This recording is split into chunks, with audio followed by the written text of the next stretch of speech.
नमस्कार, मैं रचना शर्मा चढ़ती कला टाइम टीवी देख रहे सभी दर्शकों का स्वागत करती हूं। आप देख रहे हैं हिंदी टॉप न्यूज। भारत के महान फर्राटा धावक मिल्खा सिंह का एक महीने तक कोरोना संक्रमण से जूझने के बाद जिंदगी से जंग हार गए। पद्मश्री मिल्खा सिंह ने शुक्रवार रात आखिरी सांस ली। उनके निधन की खबर से देश भर में शोक की लहर दौड़ गई। राष्ट्रपति रामनाथ कोविंद, प्रधानमंत्री नरेंद्र मोदी, केंद्रीय मंत्री प्रकाश जावड़ेकर, गृह मंत्री Amit Shah, UP CM Yogi Adityanath, Punjab CM captain Amarinder Singh, श्रोमणी अकाली दल के अध्यक्ष सुखबीर सिंह बादल सहित तमाम नेताओं ने फ्लाइंग सिख मिल्खा सिंह को भावभीनी श्रद्धांजलि अर्पित की। महान फर्राटा धावक मिल्खा सिंह के निधन के साथ एक युग के अंत पर पूरे देश ने शोक जताया है। कोरोना संक्रमण से एक महीने तक जूझने के बाद मिल्खा सिंह का चंडीगढ़ के पीजीआई में कल रात निधन हो गया। 91 साल के मिल्खा सिंह के निधन पर खेल जगत में शोक की लहर है। सचिन तेंदुलकर, वीरेंद्र सहवाग, कपिल देव, सोनिया मिर्जा और हरभजन सिंह समेत कई प्रमुख हस्तियों ने उन्हें श्रद्धांजलि दी है। इसके अलावा सोशल मीडिया प्लेटफॉर्म ट्विटर पर भारत रत्न ट्रेंड हो रहा है और ट्विटर पर लोग मिल्खा सिंह को देश के सर्वोच्च सम्मान भारत रत्न देने की मांग कर रहे हैं।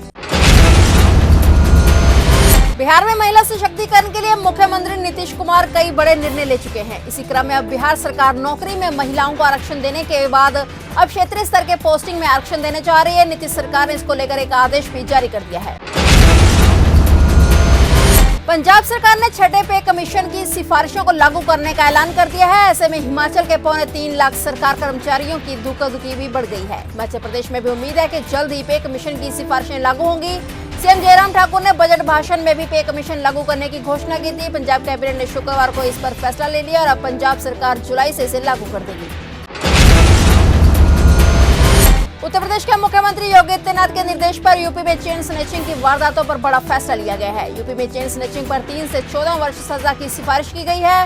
विधि आयोग ने धारा 410 में चोरी के साथ स्नैचिंग शब्द को जोड़ने की सिफारिश की है। राज्य विधि आयोग ने यूपी सरकार को रिपोर्ट सौंप दी है। भारत को भी कोरोना से लंबी लड़ाई लड़नी होगी। फिलहाल दूर दूर तक ऐसे कोई संकेत नहीं मिल रहे कि लोगों को इस वायरस से राहत मिलती नजर आ रही हो। साल के अंत तक जब ज्यादातर लोगों को वैक्सीन लग जाएगी उसके बाद ही कुछ कहा जा सकता है। यानी भारत में फिलहाल लोगों को मास्क से जल्दी राहत मिलने वाली नहीं है। इस बीच दुनिया के कई देशों में जीवन धीरे धीरे सामान्य हो रहा है। कोरोना के चलते लगी पाबंदियां अब हटाई जा रही हैं। कई देशों में लोगों को मास्क से भी आजादी मिल गई है। इनमें चीन, न्यूजीलैंड, इजराइल, भूटान, हवाई के नाम शामिल हैं। भारत में अगले 6 से 8 हफ्तों में कोरोना वायरस की तीसरी लहर की दस्तक हो सकती है। एम्स के प्रमुख डॉक्टर रणदीप गुलेरिया ने यह आशंका व्यक्त की है। उन्हें इस बात के संकेत भी दिए कि तीसरी लहर से बचा नहीं जा सकता। मार्च के अंत तक शुरू में हुए लॉकडाउन के दौर के बाद देश में कई हिस्सों में अनलॉक की प्रक्रिया जारी है। हालांकि एक्सपर्ट ने कुछ समय पहले ही तीसरी लहर की चेतावनी जारी कर दी थी।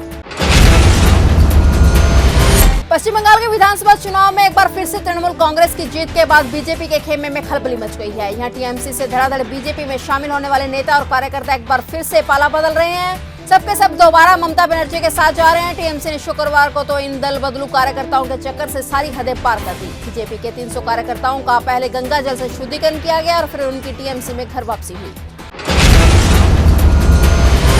रोहतास जिले के शिवसागर के बमहौर में एनएच किनारे एक लाइन होटल पर एक अनियंत्रित ट्रक ने 10 लोगों को कुचल दिया है। इस घटना में 4 लोगों की मौत हो गई तथा 5 घायल हो गए हैं। इनमें से घायल 5 महिलाओं को बेहतर इलाज के लिए पटना रेफर किया गया है।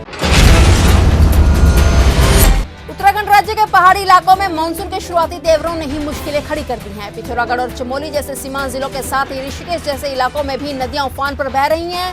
भारी बारिश के चलते पिछले कुछ दिनों से लगातार मुश्किलों का दौर बना हुआ है। ताजा खबर है कि राज्य के कंट्रोल रूम ने ऋषिकेश में गंगा नदी के किनारों पर अलर्ट जारी कर दिया है।